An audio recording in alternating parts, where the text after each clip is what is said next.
Mabigat at malagkit ang hangin sa pasilyo ng pampublikong ospital, amoy matapang na Clorox, at pinaghalong pawis ng mga taong naghihingalo ang pag-asa. Sa isang masikip na sulok, nakayuko si Mirelda. Ang kanyang mga nanginginig na kamay ay maingat na nagpupunas ng maligamgam na bimpo sa pisngi ng kanyang amang si Don Mateo, na nakaratay at hindi makapagsalita matapos ang atake sa puso. Habang pinagmamasdan niya ang malalalim na kulubot sa mukha ng ama, pilit niyang pinagkakasya sa kanyang isipan ang mga nakarolyong barya at lukot na perang papel sa loob ng kanyang lumang pitaka. Bawat sentimo doon ay katumbas ng mga puyat niya bilang isang accountant. Mga panahong tiniis niyang hindi bumili ng bagong damit para lang may maipon. Kinuha niya ang isang murang ballpen na paubos na ang tinta at idiniin ng mariin sa magaspang na papel ng promissory note para sa ospital. Kailangan niyang iligtas ang kanyang ama. Iyon lang ang mahalaga. Nanginig ang lumang telepono sa loob ng kanyang bulsa, kasabay ng panginginig ng kanyang mga tuhod sa labis na pagod. Inasahan niyang mensahe iyon mula sa kanyang asawang si Tonyo. Marahil ay tatanungin kung kumusta na ang kanyang biyenan o kung kailangan niya ng tulong pambayad. Ngunit pagbukas niya ng screen, hindi ito mga salita ng pag-aalala. Isa itong video na ipinadala mula sa isang hindi kilalang numero. Pinindot niya ito. Wala siyang narinig kundi ang tawanan at ang mahinang tunog ng pag-uuntugan ng dalawang babasaging kopa ng mamahaling alak. Sa loob ng video, nakaupo si Tonyo sa isang malambot at bagong sofa. Nakapulupot sa braso niya ang isang babaeng pamilyar ang mukha. Si Tina, ang dati nilang katrabaho na laging kinukutya ni Tonyo noon dahil sa pagiging ambisyosa. Ngayon, ang ambisyosang yun ay nakasandal sa dibdib ng asawa niya. Pero hindi iyon ang nagpatigil sa pagtibok ng puso ni Mirelda. Nasa likuran ng dalawa ang pader na may pinturang peach. Ang pader ng bahay na kakatapos lang niyang hulugan sa bangko noong nakaraang buwan. At sa ibabaw ng glass table sa harapan nila, nakalatag ang isang manipis na dokumento. Isang papeles ng pagsasangla ng lupa. Sa pinakailalim nito, malinaw na nakatatak ang kanyang pirma. Pirma niya sa isang utang na hindi niya kailanman ginawa. Ganito na lang ba ang halaga ko? Isang malamig na pakiramdam ang gumapang mula sa talampakan ni Mirelda paakyat sa kanyang gulugod. Namanhid ang kanyang mga daliri. Bago pa man niya maproseso ang nakasusukang katotohanan sa loob ng maliit na screen, isang mabigat na bagay ang inihagis at malakas na bumagsak sa malamig na baldosa ng pasilyo ng ospital. Napaangat ng tingin si Mirelda. Nakatayo sa kanyang harapan si Tonyo. Wala sa kanya ang amoy ng pawis o alikabok ng kalsada. Amoy aircon siya at may dalang halimuyak ng mamahaling pabango na umaalingasaw. Pilit tinatabunan ng amoy ng gamot at kahirapan sa paligid nila. Ang ibinagsak niya sa sahig ay ang lumang maleta ni Mirelda na sa lakas ng pagkakabato ay bumuka. Iniluluwa ang ilang pirasong kupas na damit ng kanyang asawa. Tumingin si Tonyo kay Mirelda. Walang awa. Walang pag-aalinlangan. I brought your things dito para hindi ka na mag-abala. Malamig na wika ni Tonyo. Ang boses ay parang kutsilyong humihiwa sa katahimikan ng pasilyo. That house is no longer yours, Mirelda. Binenta na natin sa bangko. At ako rin. Tapos na tayo. Don't ever come back. Bumitiw ang mga daliri ni Mirelda. Ang maligamgam na tubig mula sa bimpo na ipinampunas niya sa kanyang ama ay tumulo sa resibo ng ospital. Unti-unting nilulusaw ang mga numerong pinagbayaran niya ng dugo at pawis. Habang ang makintab na sapatos na balat ni Tonyo ay walang awang tumapak sa paborito niyang kupas na kamiseta na nahulog mula sa bumukas na maleta.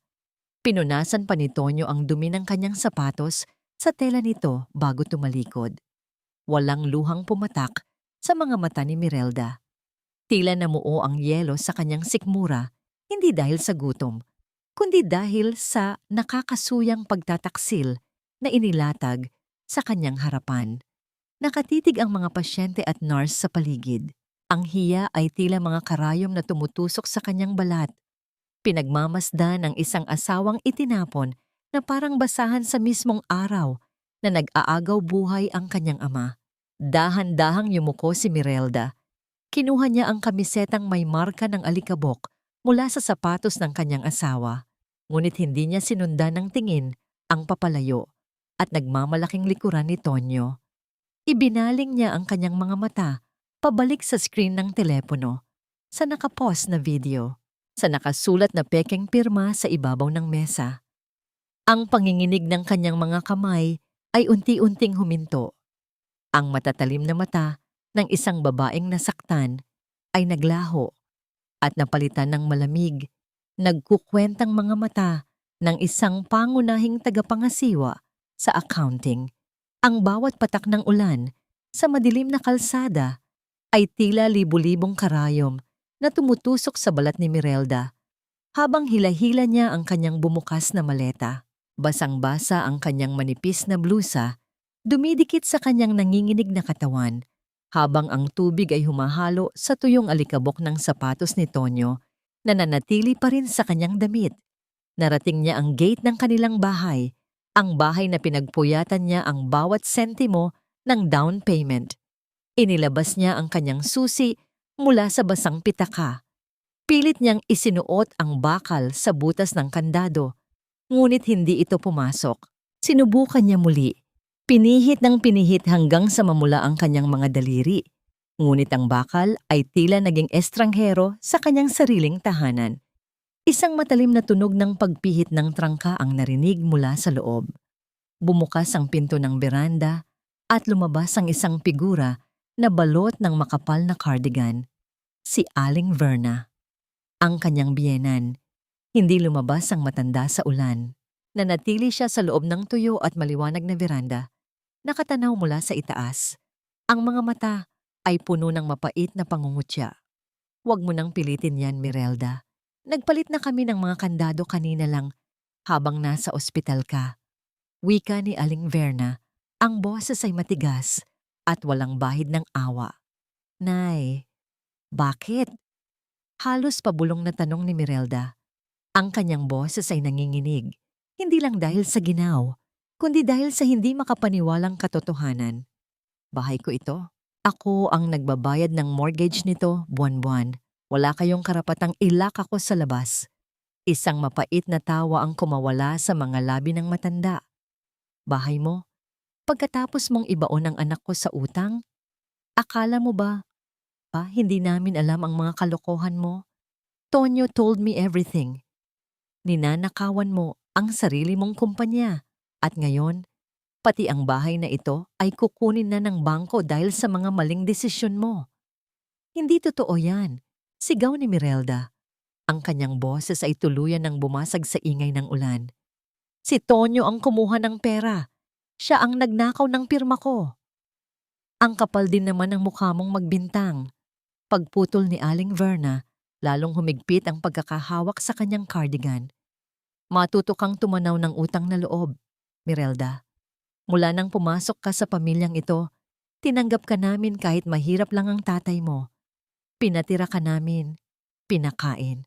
Ngayon na naghihirap ang anak ko dahil sa'yo, dapat lang na ibalik mo ang lahat ng kinuha mo sa amin.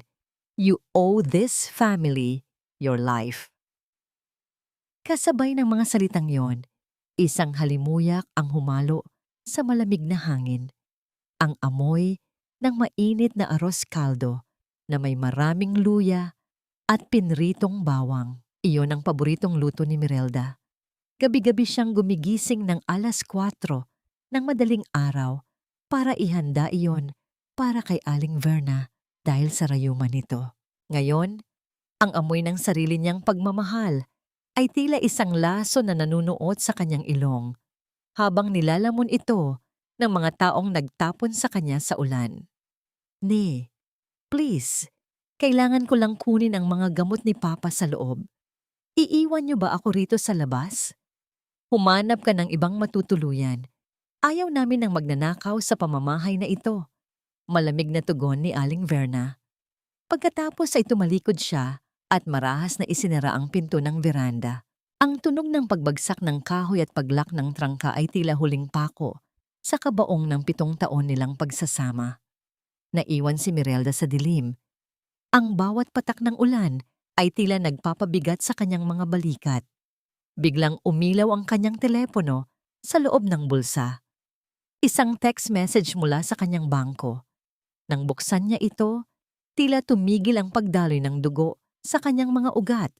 Isang abiso iyon tungkol sa isang personal loan approval na nagkakahalaga ng 3 milyong piso.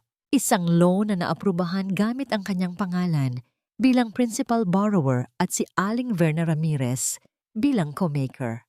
Ang petsa ng aplikasyon ay noong huling gabi na puyat siya sa pag-aalaga sa kanyang amang na-stroke. Ang perang iyon ay wala sa kanyang account at ang utang na iyon ay sapat na para habang buhay siyang mabulok sa bilangguan kung hindi siya makakabayad. Napatingin si Mirelda sa madilim na bintana ng bahay kung saan nakita niya ang anino ni Tonyo na nakatayo sa likod ni Aling Verna. Tila pinagmamasdan ang kanyang pagkawasak sa ilalim ng ulan. Ang bawat hakbang ni Mirelda sa makintab na sahig ng lobby ng kanilang opisina ay tila paglakad sa ibabaw ng nagbabagang huling. Ramdam niya ang lamig ng aircon na humahagupit sa kanyang balat na hindi pa lubos na natutuyo mula sa ulan kagabi. Ang suot niyang blusa ay gusot at may mantsa ng luha, malayo sa dati niyang hitsura bilang isang striktong ketuantrong na laging malinis at plansado ang uniforme. Habang naglalakad siya patungo sa kanyang desk, ang ingay ng mga keyboard at pag-uusap ay biglang naputol. Ang mga kasamahan niya sa trabaho ay nagkumpulan, bumubulong, at ang kanilang mga mata ay tila mga palasong tumutusok sa kanyang likuran. "I heard she's in deep trouble," narinig niyang bulong ng isang junior accountant. Akala mo kung sinong disente, magnanakaw din pala. Napahigpit ang hawak ni Mirelda sa kanyang bag. Ang hiya ay tila isang malapot na putik na bumabalot sa kanyang buong pagkatao. Ngunit bago pa man siya makaupo, isang pamilyar at matapang na halimuyak ng rosas at musk ang sumakop sa kanyang paligid. Isang amoy na kailanman ay hindi niya makakalimutan. Ang pabangong nakita niya sa resibo ng credit card ni Tonyo noong nakaraang buwan. Si Tina, nakatayo ang babae sa tabi ng pinto ng opisina ni Tonyo. Suot ang isang mamahaling silk dress na kulay ginto. Ang kanyang buhok ay maayos na nakastyle at ang kanyang mga kuko ay bagong manicured. Tumingin siya kay Mirelda, hindi nang may galit, kundi nang may nakasusukang awa. "Mirelda, you're here!" Wika ni Tina sa malambing na boses na sadyang ipinaririnig sa lahat. "Oh my God! Look at you! Ang dumi mo yata! Did something happen? I heard about the house." "Nakakaawa ka naman." "Anong ginagawa mo rito, Tina?" Malamig na tanong ni Mirelda. Pinilit niyang panatilihing diretso ang kanyang likod, kahit na ang kanyang mga kamay ay nanginginig sa ilalim ng mesa. "Hindi mo ba alam? I'm the new financial consultant ng kumpanya. Tonyo hired me para ayusin ang mga discrepancies na naiwan mo." Nakangiting sagot ni Tina. Lumapit siya ng bahagya at bumulong, sapat lang para marinig ni Mirelda. "Sabi ko naman sa'yo, Mirelda, ang mga taong hindi marunong humawak ng swerte, madaling pinapalitan. You're too traditional, too boring. Hindi mo man lang napansin na habang nagpapakamartir ka sa tatay mo, unti-unti nang nauubos ang pundasyon mo." "Tina, get out of my space," pagtataboy ni Mirelda. Ang kanyang boses ay tila isang babala ng paparating na bagyo. "Space? You don't have space here anymore." Tumawa si Tina ng mahina. "Check your drawer, dear. Baka may kulang." Mabilis na binuksan ni Mirelda ang huling drawer ng kanyang filing cabinet. Ang lugar kung saan niya itinatago ang kanyang personal na kondaw, seal, at ang mga sensitibong dokumento ng kumpanya. Ang tunog ng paghila sa bakal na drawer ay tila isang huling hininga. Walang laman. Ang munting kahon na naglalaman ng kanyang awtoridad ay wala na roon. Napatingin si Mirelda sa itaas, sa sulok ng kisame, kung nasaan ang security camera. Ang maliit na pulang ilaw na dati ay kumukurap-kurap ay patay na. Walang signal, walang record. Sa sandaling iyon, pumasok si Tonyo sa silid. Hindi siya tumingin sa kanyang asawa. Dire-diretso siya sa kanyang opisina habang iniaabot ang isang folder kay Tina. Ang bawat kilos nila ay tila isang planadong sayaw, isang sabwatan na matagal nang niluluto sa likod ng kanyang likuran. Ramdam ni Mirelda ang pagsikip ng kanyang dibdib. Hindi ito dahil sa pananakit ni Tonyo, kundi dahil sa katotohanang ang mismong kumpanyang pinrotektahan niya ng 10 taon ay ginagamit na ngayon laban sa kanya. Ang amoy ng mapait at sunog na kape mula sa pantry ay tila lalong nagpatingkad sa asim ng kanyang sikmura.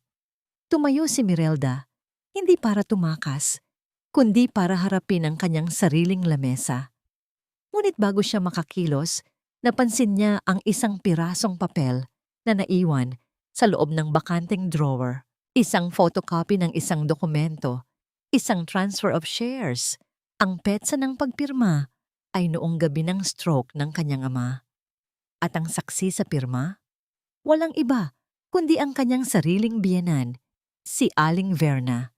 Niyanig ng pag-vibrate ang maliit na lamesitang gawa sa bakal sa tabi ng kama ni Don Mateo. Ang tunog ng pag-ugong nito ay tila isang hatol sa loob ng tahimik na silid ng ospital, kung saan ang tanging maririnig ay ang maindayog at mekanikal na hinga ng ventilator. Kinuha ni Mirelda ang makapal na sobrang kulay kape na iniwan ng isang lalaking nakauniporme kanina. Dahan-dahan niya itong binuksan. Sa loob ay ang mga papeles na may tatak ng korte, isang subpina para sa kasong estafa at isang formal na abiso ng foreclosure para sa kanilang bahay. 3 milyong piso. Iyon ang halagang nakasulat sa itim at puti. Ang halagang kailangan niyang bayaran sa loob ng 30 araw. Kung hindi ay mawawalan siya ng lisensya bilang accountant at mabubulok sa kulungan. Napahilig ang ulo ni Mirelda sa gilid ng kama ng kanyang ama. Ang amoy ng antiseptic at amoy ng unti-unting pagkabulok ng pag-asa ay tila sumasakal sa kanya. Kumuha siya ng isang pirasong papel mula sa kanyang bag at isang bolpen. Ang kanyang kamay ay nanginginig habang sinusulat ang mga salitang, "Patawad, Papa, hindi ko na kaya." Plano niyang tapusin ang lahat sa gabing iyon. Ang bigat ng mundo ay tila isang dambuhalang bato na nakapatong sa kanyang dibdib. Dahan-dahang dinudurog ang bawat buto at bawat pangarap na itinanim niya sa loob ng maraming taon. Ano pa ang saysay ng lumaban kung ang mismong taong pinagkatiwalaan mo ang siyang humukay ng iyong libingan? Ngunit bago pa man niya maikabit ang huling tuldok sa kanyang sulat, naramdaman ni Mirelda ang isang mahina, ngunit mariing haplos sa kanyang kaliwang kamay. Napaangat siya ng tingin. Ang kanyang amang si Don Mateo, na kanina lang ay tila wala ng malay, ay nakadilat na ngayon. Ang kanyang mga mata, kahit pagod at puno ng sakit, ay may sapat na bagsik at liwanag na tila sumasaway sa kanyang anak. Hinawakan ng matanda ang kamay ni Mirelda, gamit ang kanyang palad na magaspang at puno ng kalyo.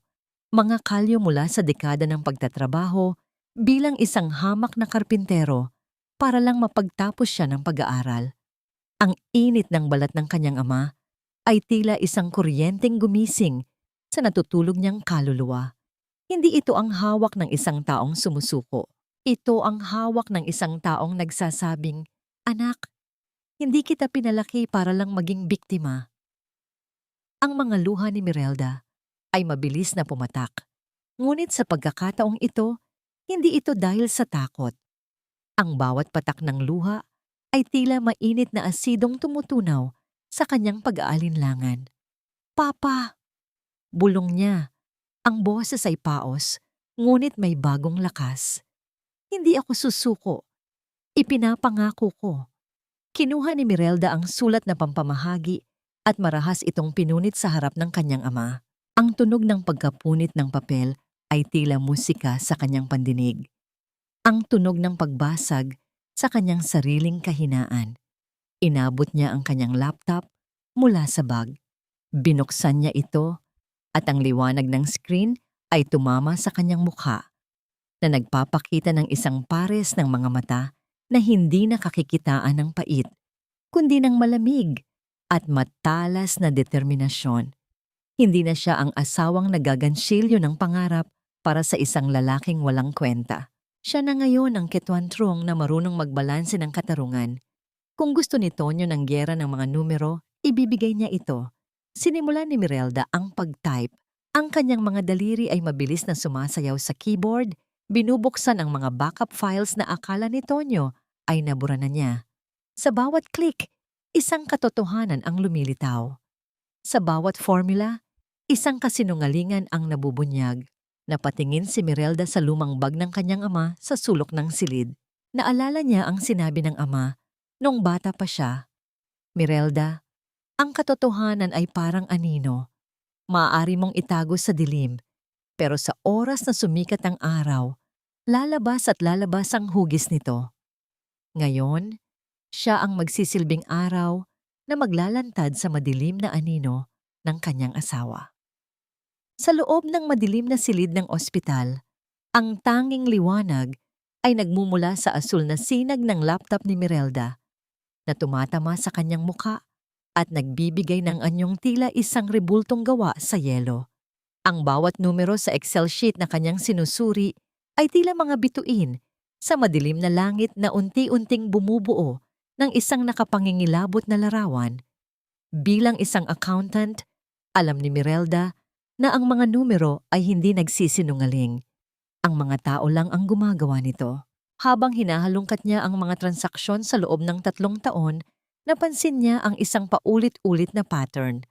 May mga maliliit na halaga, sapat lang para hindi mapansin ng isang kaswal na auditor na inilalabas sa ilalim ng kategoryang gasto sa maintenance.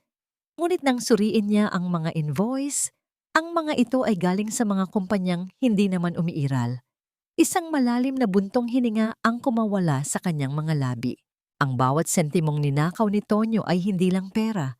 Iyon ay ang mga oras na sana ay kasama niya ang kanyang ama. Ang mga pangarap na sana ay binuo nila para sa kanilang hinaharap. Biglang nag-vibrate ang kanyang telepono sa ibabaw ng lamesa. Ang pangalan ni Tonyo ay lumitaw sa screen. Tila isang laso na naghahanap ng sisidlan. Pinindot ni Mirelda ang record sa kanyang kabilang device bago sinagot ang tawag. Nanatili siyang tahimik.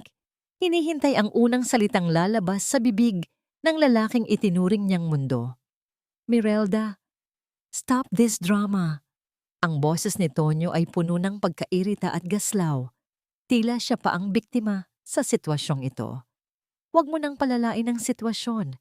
I know you're desperate, but accusing me of forgery? Sinong maniniwala sa'yo? Lahat ng ebidensya ay nakaturo sa'yo. Tonyo, alam nating dalawa ang katotohanan. Mahinahon at malamig na sagot ni Mirelda. Ang kanyang boses ay hindi na nanginginig. Ito ay ang boses ng isang babaeng wala nang matatandaang takot. The truth? Ang truth ay sira na ang pangalan mo, Mirelda. Pero dahil mabait ako, I have an offer. Magamin ka na sa estafa. Sabihin mo na nagkamali ka lang dahil sa stress sa tatay mo. I will make sure na hindi ka makukulong ng matagal at itutuloy ko ang pagbabayad sa ospital ni Don Mateo. Isipin mo ang tatay mo, Mirelda. Huwag kang maging makasarili. Nalasahan ni Mirelda ang pait ng pananalita ni Tonyo, ang tipikal na gaslighting na ginamit nito sa kanya sa loob ng maraming taon. Pinapalabas nitong siya ang may kasalanan, na ang kanyang katapatan ay isang uri ng pagiging makasarili. Talaga, Tonyo? Ganoon ba kababa ang tingin mo sa akin? Tanong ni Mirelda, habang ang kanyang mga mata ay nakatuon sa isang particular na linya ng code sa kanyang screen. I'm just being realistic, babe. You're a loser now. Wala ka ng bahay, wala ka ng trabaho. Just sign the confession papers na ipapadala ko bukas at matatapos na ang lahat ng ito. Isipin mo ang kalusugan ni Don Mateo. Do it for him. Hindi na sumagot si Mirelda. Pinatay niya ang tawag at muling itinuon ang pansin sa kanyang laptop. Ang galit na nararamdaman niya ay hindi na nagniningas na apoy, kundi isang malamig na enerhiya na nagpapatalas sa kanyang isipan. Sa wakas, nahanap niya ang kanyang hinahanap. Ang IP address na ginamit sa huling pag-access sa kanyang cloud storage, ang gabing pinirmahan ang Peking Mortgage. Ang lokasyon ay hindi sa kanilang opisina at hindi rin sa anumang pampublikong lugar. Ang signal ay nagmula sa loob ng bahay ni Aling Verna, ang kanyang biyenan. Sa mismong oras na dapat ay natutulog na ang lahat, doon naganap ang pagpatay sa kanyang dangal. Napatingin si Mirelda sa kanyang ama na mahimbing na natutulog. Ang bawat tunog ng ventilator ay tila isang paalala na ang oras ay tumatakbo. Ngunit sa pagkakataong ito, hindi na siya nagmamadali dahil sa takot. Magmamadali siya dahil sa katarungan. Ang opisina ni Attorney Rafael Dizon ay hindi tulad ng mga makikintab na gusali sa Makati na madalas puntahan ni Mirelda noon bilang accountant. Amoy ito ng lumang papel, tuyong tinta at alikabok ng mga batas na tila nakalimutan na ng panahon. Sa loob ng maliit na silid na siksikan sa mga makakapal na libro, ang tanging maririnig ay ang mahinang pag-ikot ng isang lumang bentilador na tila humihingal sa pagod. Naupo si Mirelda sa tapat ng isang lalaking may uban na ang buhok, ngunit may mga matang kasing talim ng labaha. Inilapag niya ang kanyang laptop sa ibabaw ng lamesang gawa sa madilim na kahoy. "Mahirap ang kaso mo, Mirelda," simula ni Rafael habang binubuklat ang mga papeles na ipinadala ng bangko. Ang kanyang boses ay malalim at walang emosyon. "On paper, it looks like you authorized everything. Your signature is there. Your company seal is there. Sa tingin ng batas, ikaw ang nag-withdraw ng pera at ikaw ang nagsangla ng bahay." "Pero hindi ako yan, attorney," mahinahong sagot ni Mirelda. Pinilit niyang huwag manginig ang kanyang boses. "I'm an accountant. I deal with numbers and patterns. At ang pattern na nakikita ko rito ay hindi gawa ng isang tao, kundi ng isang magnanakaw na pilit ginagaya ang kilos ko." Ipinakita ni Mirelda ang kanyang ginawang financial analysis. Sa bawat slide, ipinapaliwanag niya ang mga butas sa daloy ng pera. "Tignan niyo ito. Ang mga transaksyong ito ay nangyari habang nasa loob ako ng boardroom para sa isang audit. May mga kamera sa opisina na magpapatunay na hindi ako humawak ng computer sa mga oras na yan." Kinuha ni Rafael ang isang malaking magnifying glass at itinuon ang pansin sa orihinal na kopya ng mortgage contract. Sa ilalim ng mainit na liwanag ng desk lamp, tila naging buhay ang bawat guhit ng tinta sa papel. "Wait," bulong ni Rafael. "Look at this stroke, Mirelda." Lumapit si Mirelda. Ang kanyang puso ay tila isang tambol na mabilis ang pagtibok. "The slant is almost perfect," pagpapatuloy ng abogado. "Pero tignan mo ang pressure ng ballpen. Dito sa dulo ng letrang M, ang tinta ay mas makapal sa gawing kanan. This was signed by someone who is right-handed. Someone who puts more pressure on the upward stroke." Napatigil ang paghinga ni Mirelda. Isang malamig na realization ang bumalot sa kanya.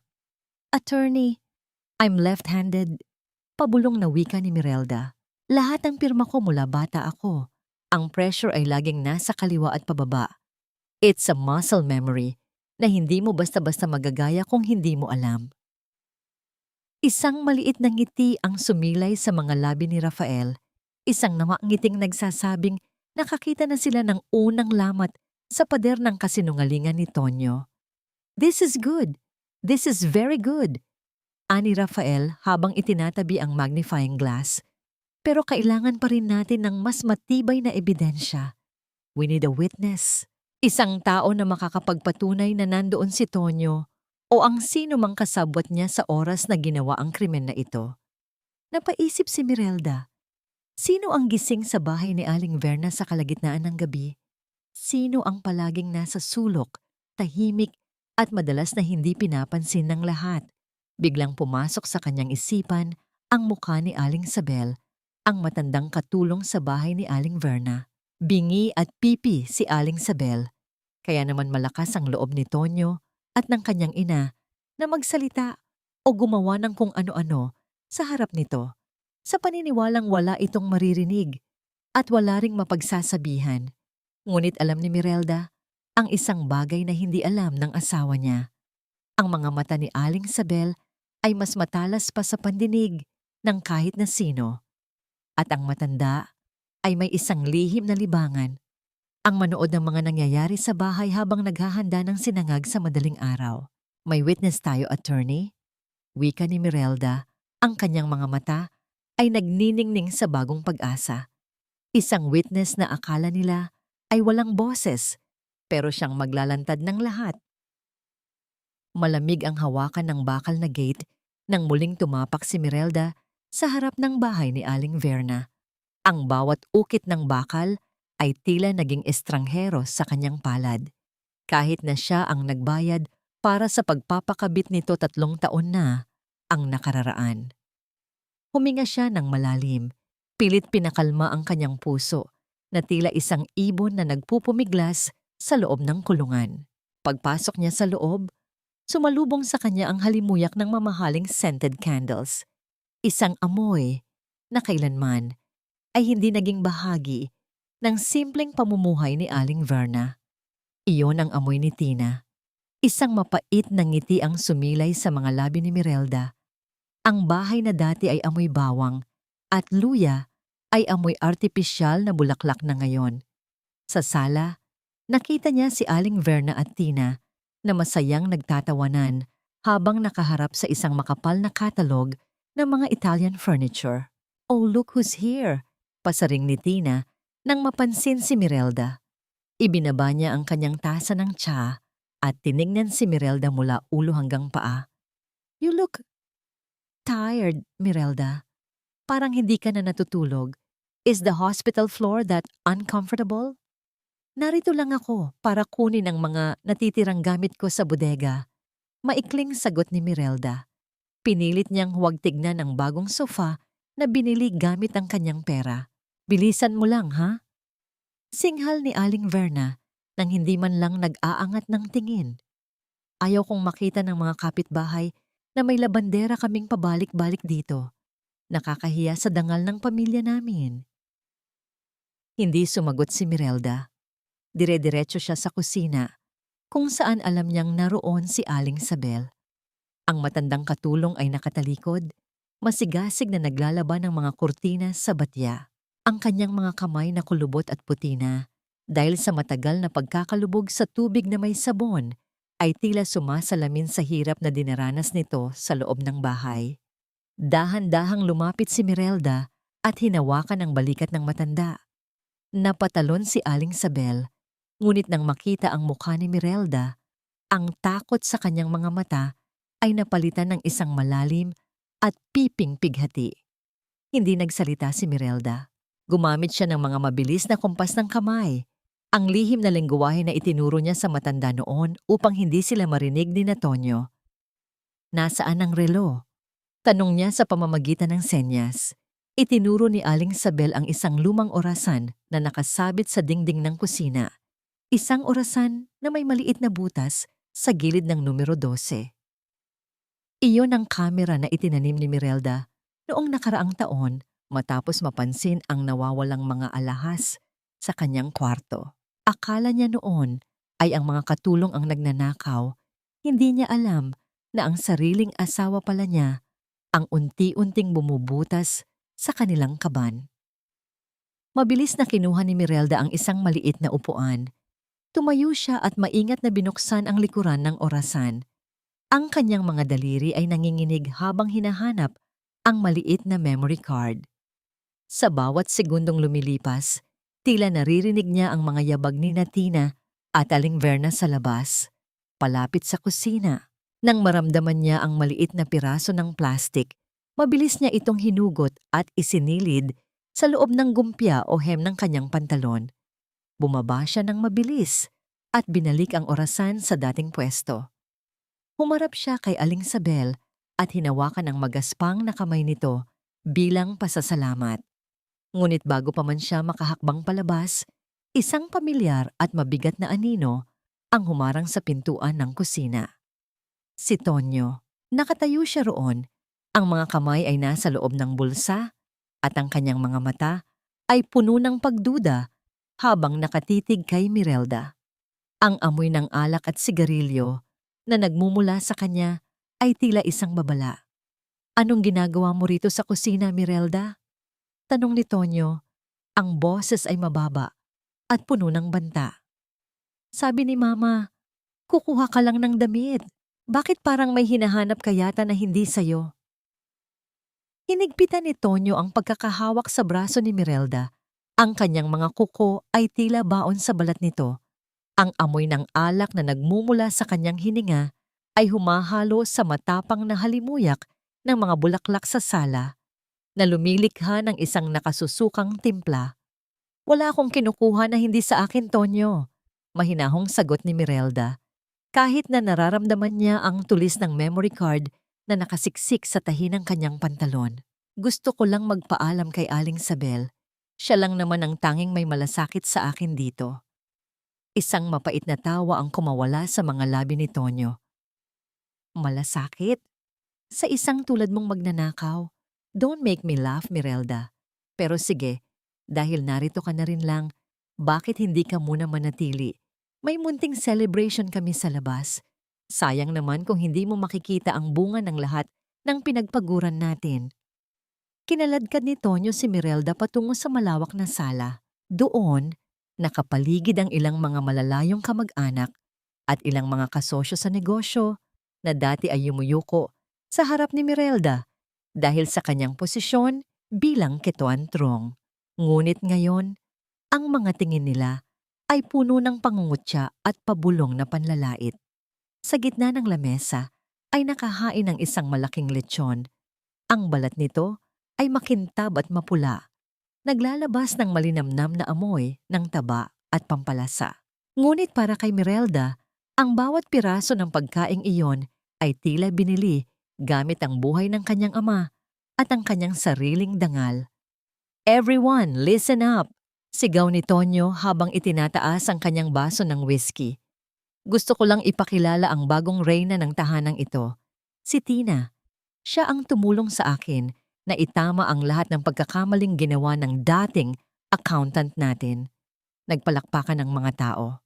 Si Tina, na nakasuot ng isang makinang na cocktail dress, ay lumapit kay Mirelda at inabutan ito ng isang baso ng juice. Ang kanyang-kanyang ngiti ay tila isang lason na binalot sa asukal. "Uminom ka muna, Mirelda.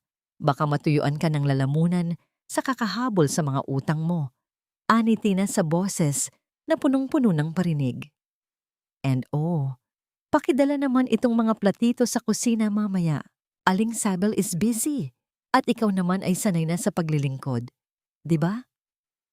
Naramdaman ni Mirelda ang init ng hiya na gumagapang sa kanyang leeg patungo sa kanyang mukha. Ang bawat tawa ng mga tao sa paligid ay tila sampal sa kanyang pagkatao. Ngunit sa halip na sumabog, nanatili siyang tahimik. Pinanood niya ang bawat kilos ni Tonyo at Tina, ang kanilang labis na paggastos, ang kanilang kawalan ng galang sa mga taong nagtatrabaho para sa kanila, at ang kanilang bulag na paniniwala na sila ay ligtas na sa kanilang mga kasalanan. Para kay Mirelda, ang piging na ito ay hindi isang tagumpay. Ito ay isang buwatyekwa nyong keanmay. Isang handaan ng mga taong mayaman sa pera, ngunit pulubi sa dangal. Habang nagkakasiyahan ang lahat, dahan-dahang lumabas si Mirelda sa gitna ng karamihan. Bitbit niya ang kanyang lumang bag at ang tanging ebidensya na magpapabagsak sa toreng gawa sa buhangin ni Tonyo. Paglabas niya ng gate, ang lamig ng gabi ay tila isang yakap na nagpapagaan sa kanyang kalooban. Agad siyang sumakay sa isang taxi at tinawagan si Attorney Rafael. "Attorney, nakuha ko na ang kailangan natin," bungad ni Mirelda. Ang kanyang boses ay hindi na nanginginig. "Mabuti, Mirelda, pero may kailangan kang malaman. Sagot ni Rafael sa kabilang linya. Ang boses ay seryoso at puno ng kaba. Kasi suri ko lang sa mga metadata ng video na ipinadala mo noon. Hindi lang si Tonyo ang sangkot dito, ang iyong biyenan. Si Aling Verna. Siya ang may hawak ng iyong kondao nang tatakan ang mga pekeng dokumento. Sila ay nagtulong-tulong para ibaon ka. Napahawak ng mahigpit si Mirelda sa kanyang telepono. Ang sakit ay tila isang muling pagbukas ng sugat, ngunit ang galit ay nagsilbing gamot upang ito ay maghilom ng mas matatag. Sa loob ng isang maliit at madilim na kwartong inupahan ni Mirelda malapit sa ospital, ang tanging tunog na maririnig ay ang mabilis na pagtipa ng kanyang mga daliri sa keyboard. Hindi siya gumagamit ng baril o anumang dahas, ngunit sa bawat enter na kanyang pinipindot, tila isang haligi ng kasinungalingan ni Tonyo ang gumuho. Bilang principal borrower at accountant of record, may legal na karapatan si Mirelda na iulat ang anumang unauthorized access sa kanyang mga accounts, gamit ang kanyang mga lihim na password na hindi kailanman binago ni Tonyo dahil sa labis na kumpiyansa, isa-isang pinasok ni Mirelda ang mga credit line na kasalukuyang ginagamit ng kanyang asawa at ni Tina. Sa bawat click, ang mga numerong kumakatawan sa luho ni Tonyo ay unti-unting naging pula. Frozen. Blocked. Terminated. Sa kabilang bahagi ng lungsod, sa loob ng isang mamahaling butik sa Bonifacio Global City, suot ni Tina ang isang makinang nahapit na damit na nagkakahalaga ng 6 na digit. Nakatayo si Tonyo sa kanyang likuran. Ang dibdib ay nakabusangot sa pagmamalaki habang iniaabot ang kanyang gintong credit card sa salesy lady. Take it! Lahat ng napili niya, isama mo na. Pagmamalaki ni Tonyo sa wikang Taglish habang binibigyan si Tina ng isang mapanuring kindat.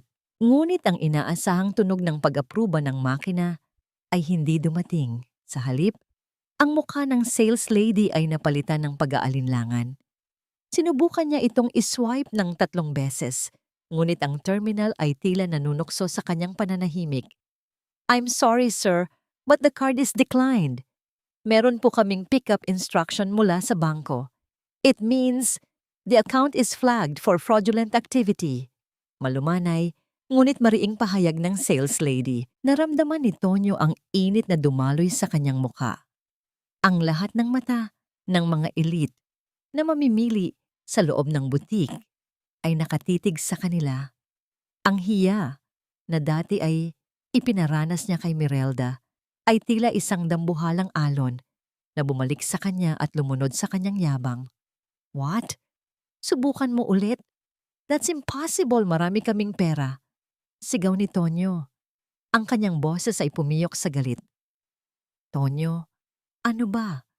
Nakakahiya. People are looking at us. Pulong ni Tina. Ang kanyang boses ay puno ng pait.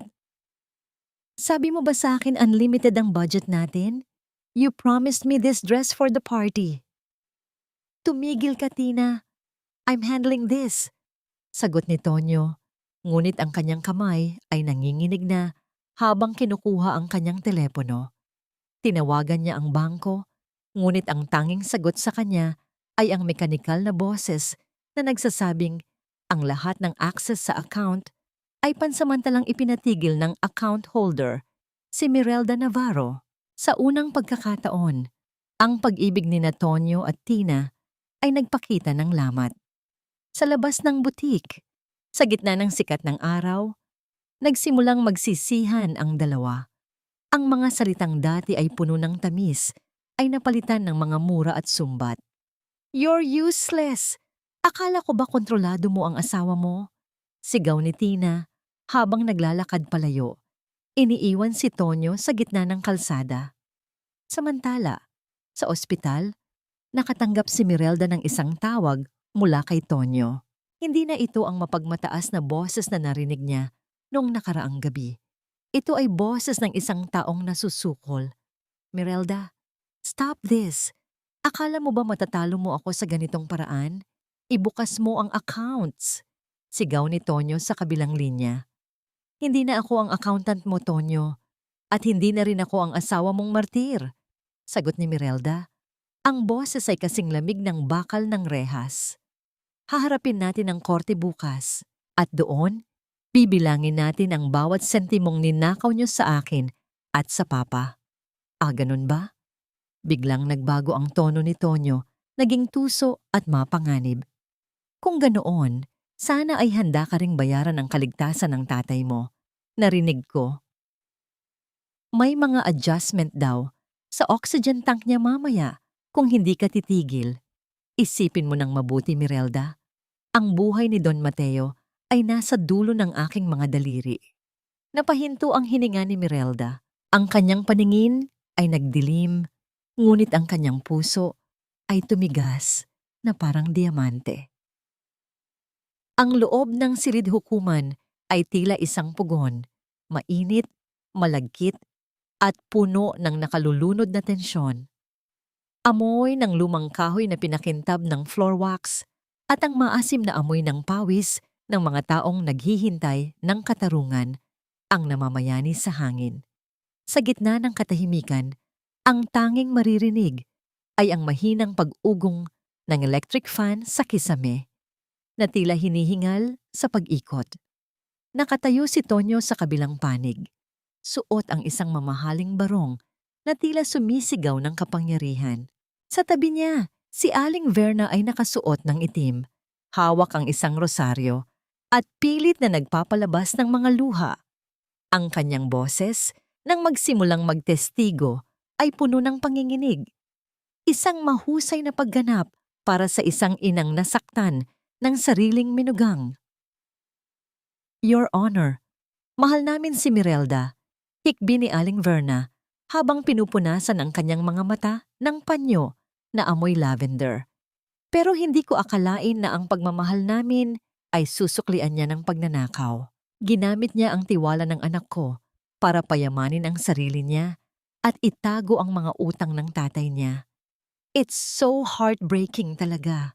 Napatingin si Mirelda sa kanyang biyenan. Ang hiya na dati ay bumabalot sa kanya ay wala na. Ngayon, ang nakikita niya ay isang matandang babaeng balot ng kasinungalingan, isang gaslighting master na gumagamit ng relihiyon para itago ang kanyang maitim na budhi. Attorney Dizon, your witness. Anunsyo ng hukom. Tumayo si Attorney Rafael, ang kanyang mga hakbang sa sahig ay mabigat at diretso. Hindi siya tumingin kay Aling Verna, kundi sa mga dokumentong nakalatag sa lamesa. Aling Verna, sinasabi niyo na si Mirelda ang nag-iisang may access sa kondao o seal ng kumpanya. Tama ba? Tanong ni Rafael sa mahinahong boses. Oo, attorney. Siya lang ang accountant. Kami ay mga biktima lang dito. Sagot ng matanda. Kung ganoon, Your Honor, nais ko pong ipakita ang ebidensyang ito. Wika ni Rafael. Isang video recording mula sa loob ng tahanan ni Aling Verna sa madaling araw ng 15 ng Marso, ang araw na naisangla ang bahay ni Mirelda Navarro. Naramdaman ni Mirelda ang marahas na paglingon ni Tonyo sa kanya. Ang mukha ng kanyang asawa ay nawalan ng kulay. Naging kasing puti ng papel. Ang banta nito sa telepono kagabi tungkol sa oxygen tank ng kanyang ama ay naging abo na lamang. Dahil bago pa magsimula ang pagtitipon sa korte, nailipat na ni Mirelda si Don Mateo sa isang sikretong pasilidad na may mga gwardyang kinuha ni Rafael. Ang monitor sa loob ng korte ay nagliwanag. Doon, sa isang malabo ngunit malinaw na anggulo, nakikita ang lahat. Ang silid ay natahimik. Tila ba pati ang hangin ay tumigil sa pagdaloy. Sa video, makikita si Tonyo na binubuksan ng isang maliit na vault sa loob ng kwarto ni Mirelda habang ito ay tulog na tulog dahil sa pagod. Kinuha niya ang kondaw, ngunit ang mas nakahihindik ay ang sumunod na eksena. Si Aling Verna ang humawak sa kamay ni Tonyo. Tinutulungan itong itatak ang seal sa isang tumpok ng mga papeles. Si Tina ay naroon din, abala sa pag-aayos ng mga dokumento at tila nagdidikta ng bawat galaw. Ito ay fabricated. Hindi yan totoo. Sigaw ni Tonyo. Ang kanyang boses ay pumiyok sa takot. Your Honor, illegal ang pagkuha ng video na yan. Your Honor, pagpapatuloy ni Rafael, hindi pinapansin ang pagsabog ni Tonyo. Nais ko ring ipakita ang pagsusuri ng aming handwriting expert. Ang presyur ng ballpen sa bawat pirma ay pataas.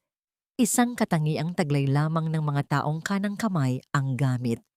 Si Mirelda Navarro ay kaliwete at sa video na ito, malinaw na makikita na ang anak ni Aling Verna, si Tonyo, ang humahawak ng ballpen habang iginigiya ng kanyang ina. Isang malakas na bulungan ang sumabog sa loob ng silid. Ang gigil ng mga tao sa paligid ay nararamdaman na ang galit laban sa isang pamilyang handang sirain ang sariling kadugo para sa pera. Napatingin si Mirelda kay Tonyo.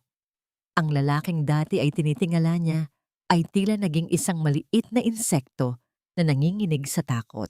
Ang bawat kasinungalingan, ang bawat pananakot ay tila mga bumabalik na kidlat na tatama sa kanila ngayon. Mirelda, please, pag-usapan natin ito.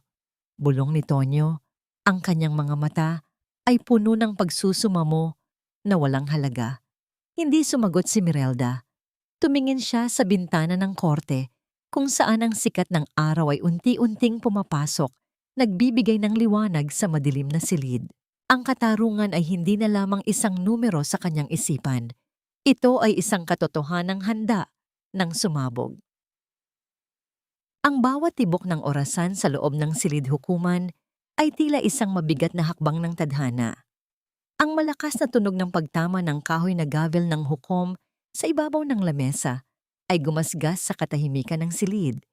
Isang hudyat na ang panahon ng pagtatago sa likod ng mga pekeng pirma ay tapos na. Sa sala ng estafa, through falsification of public documents at qualified theft, simula ng hukom, ang boses ay walang alinlangan at kasing lamig ng semento. Ang hukumang ito ay nagpapasya na ang mga akusadong sina Tonyo Ramirez, Celestina Cruz at Verna Ramirez ay mapatunayang nagkasala ng walang bahid ng pag-aalinlangan. Isang mabilis na singhap ang kumawala sa bibig ni Tina. Ang kanyang gintong silk dress ay tila nawalan ng ningning sa ilalim ng malamig na puting ilaw ng korte. Napakapit siya ng mahigpit sa kanyang bag, ngunit huli na ang lahat. Ang kanyang mga mata ay pabalik-balik kay Tonyo. Tila naghahanap ng paraan para makatakas mula sa lumulubog na barko. Dahil sa bigat ng pinsala sa kumpanya at sa personal na ari-arian ni Mirelda Navarro, pagpapatuloy ng hukom, ang hukuman ay naguutos ng agarang pag-aresto sa mga akusado. Ang lahat ng kanilang mga bank accounts at ari-arian, kabilang ang bahay sa Quezon City, ay ibabalik sa pangalan ng biktima bilang bahagi ng restitusyon. Narinig ni Mirelda ang marahas na pag-atungal ni Aling Verna. Ang matanda, na kanina lang ay nagdarasal gamit ang kanyang rosaryo, ay biglang tumayo at sinugod si Tonyo. Ang kanyang mga kamay na dati ay ginamit sa pagtatak ng pekeng kondaw ay nakasabunot na ngayon sa buhok ng sariling anak. Kasalanan mo ito, Tonyo. Sabi mo sa akin hindi tayo mahuhuli. Sabi mo ayos na ang lahat. Sigaw ni Aling Verna. Ang boses ay puno ng pait at takot. Ang kanyang utang na loob na laging ibinibintang kay Mirelda ay tila naging isang malaking bato na ngayoy nakatali sa kanyang sariling leeg. Shut up, Mama. Ikaw ang kumuha ng selyo. You're the one who encouraged me. Bulyaw ni Tonyo sa wikang Taglish habang pilit na kumakawala sa pagkakasabunot ng ina. And you? Tina, you promised me na mawawala lahat ng records. You're a fake. Sinira mo ang buhay ko. Don't you dare blame me, Tonyo. Sigaw ni Tina. Ang kanyang mukha ay namumula na sa galit at kahihiyan. You're just a loser who couldn't even handle your own wife. Huwag mo akong idamay sa kabulukan ninyong mag-ina. Sa gitna ng kaguluhan, nanatiling nakaupo si Mirelda. Pinanood niya ang 3 taong itinuring niyang pamilya habang nilalamon nila ang isa't isa. Ang amoy ng kanilang takot at pagtataksil ay mas masahol pa sa amoy ng anumang estero sa labas. Nakita niya ang 2 pulis na lumapit. Bitbit ang mga posas na gawa sa malamig na bakal.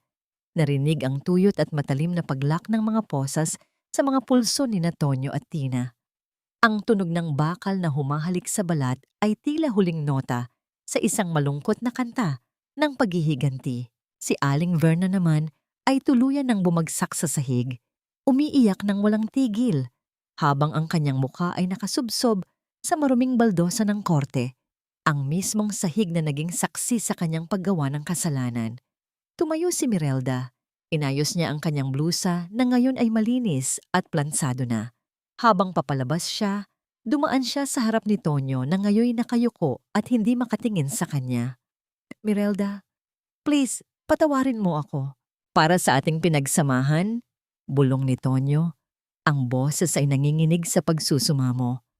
Huminto si Mirelda, ngunit hindi siya lumingon. The only thing that ever existed between us, Tonyo, was my hard work and your greed. Ang bawat sentimong ninakaw mo ay hindi lang pera. Oras iyon ng buhay ko at ng tatay ko. You didn't just steal my house, you stole my peace. Ngayon, ibinabalik ko lang sa'yo ang lahat ng regalo na nararapat para sa'yo. Nagpatuloy sa paglakad si Mirelda palabas ng silid hukuman. Habang papalayo siya, ang bawat yabag ng kanyang sapatos ay tila isang deklarasyon ng kalayaan. Ang hangin sa labas ay hindi na malagkit at mabigat. Ito ay sariwa, malamig, at amoy ng bagong simula. Nakaabang sa labas si Attorney Rafael, isang maliit na ngiti ang nakapaskil sa kanyang labi. Sa tabi niya, nakaupo si Don Mateo sa kanyang wheelchair. Ang mga mata ay nagniningning sa tuwa. Habang nakatingin sa kanyang anak, mabigat ang pintuan ng bahay na dati ay itinuring ni Mirelda na kanyang kastilyo.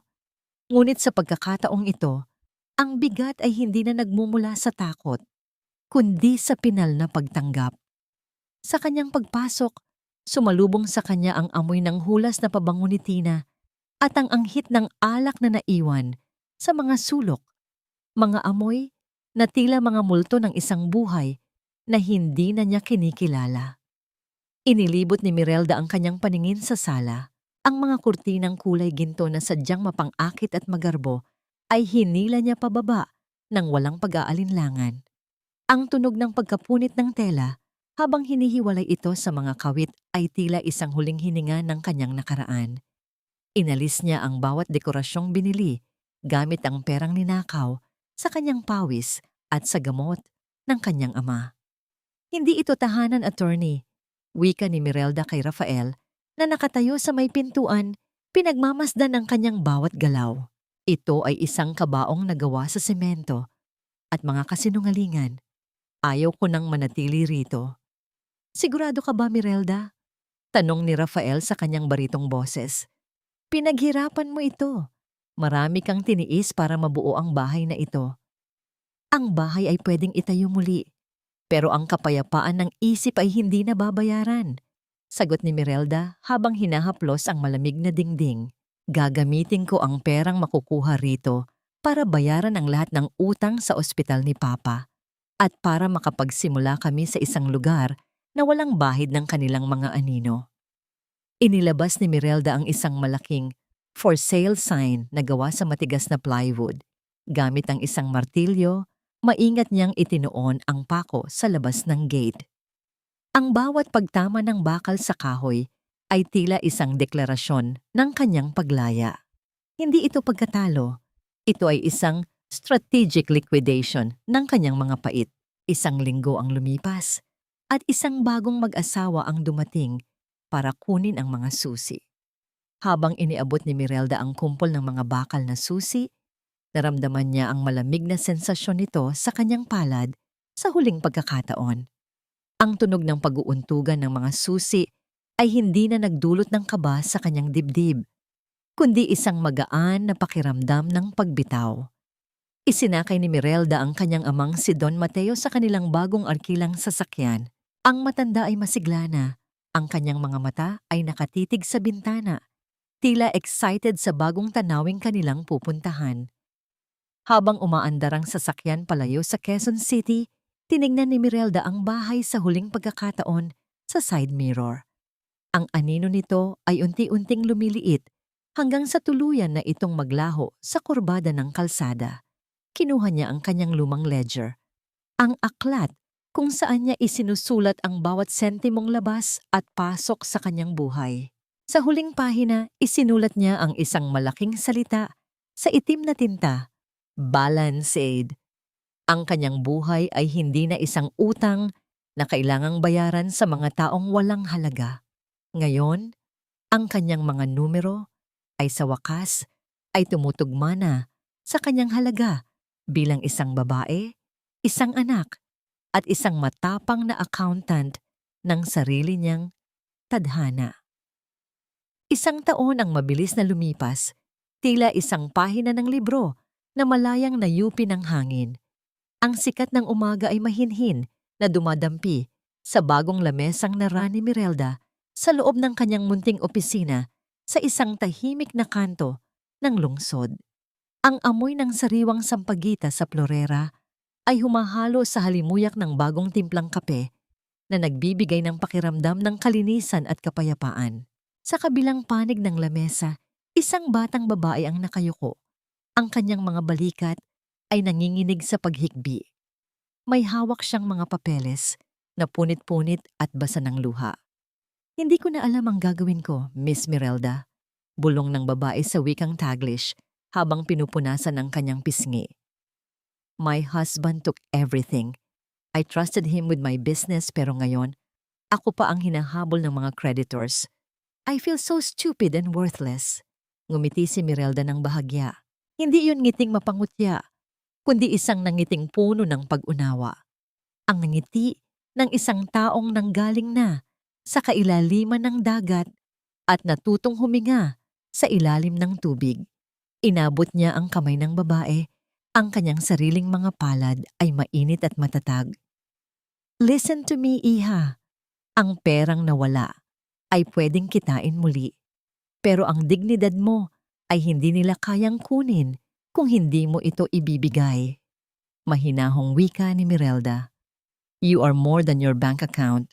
Numbers are just tools, but your strength is your own currency. Tutulungan kitang ayusin ang mga papeles na ito. We will balance your life, one entry at a time." Sa labas ng bintana, sa isang maliit na hardin, makikita si Don Mateo na nakaupo sa kanyang wheelchair. Hindi na siya nakaratay.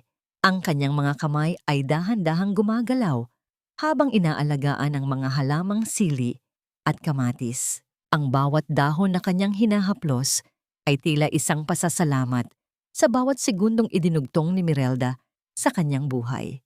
Samantala, sa isang madilim at masikip na pasilyo ng piitan sa labas ng Maynila, ang amoy ng kalsada at panis na pagkain ay tila isang sumpa. Si Tonyo ay nakaupo sa sahig ng kanyang selda. Ang kanyang dati makinis na balat ay puno na ng pantal at sugat dahil sa init at dumi. Ang kanyang mga mata ay walang buhay habang nakatitig sa bakal na rehas. Wala na ang kanyang mga Rolex, wala na ang kanyang yabang. Sa bawat gabi, ang tanging naririnig niya ay ang mga sigaw ng pagsisisi ng mga taong tulad niya na akala ay kaya nilang linlangin ang tadhana. Nabalitaan din ni Mirelda na si Tina ay nagtatrabaho na ngayon bilang isang hamak na tagalinis sa isang pampublikong pamilihan sa malayong probinsya, pilit na nagtatago sa kahihiyan at sa mga taong kanyang pinagkautangan. Si Aling Verna naman ay nananatiling mag-isa sa isang maliit na silid sa bahay kalinga. Wala nang utang na loob na maisumbat sa sinuman dahil ang tanging naiwan sa kanya ay ang alaala ng kanyang sariling katakawan. Ibinaling muli ni Mirelda ang kanyang pansin sa kanyang lamesa. Kinuha niya ang kanyang bagong kondaw o seal. Hindi na ito ang seal ng kumpanya ni Tonyo. Nakaukit dito ang kanyang sariling pangalan, Mirelda Navarro, Financial at Empowerment Consultant. Dahan-dahan niya itong idiniin sa dokumento ng babaeng nasa kanyang harapan. Ang tunog ng pagtama ng seal sa papel ay tila isang matapang at dinalingas Natibok ng puso, walang daya, walang panggagaya. Ang bawat linyang nilikha nito ay malinaw, tapat at matatag. Isang huling tingin ang ibinigay ni Mirelda sa larawan ng kanyang ina na nakapatong sa kanyang mesa. Ang bawat pagsubok na kanyang pinagdaanan ay hindi naging lason, kundi naging pataba sa lupa ng kanyang bagong pagkatao. Sa mundong puno ng mga taong marunong mandaya sa mga numero, pinatunayan ni Mirelda na ang pinakamahalagang balanse sa buhay ay hindi matatagpuan sa pera, kundi sa katapangan ng isang babaeng marunong tumayo, lumaban, at sa huli ay magmahal muli sa kanyang sarili. Sa dulo ng araw, ang katotohanan ay laging nananaig dahil ang buhay, tulad ng accounting, ay laging humahanap ng paraan upang maging patas at balanse.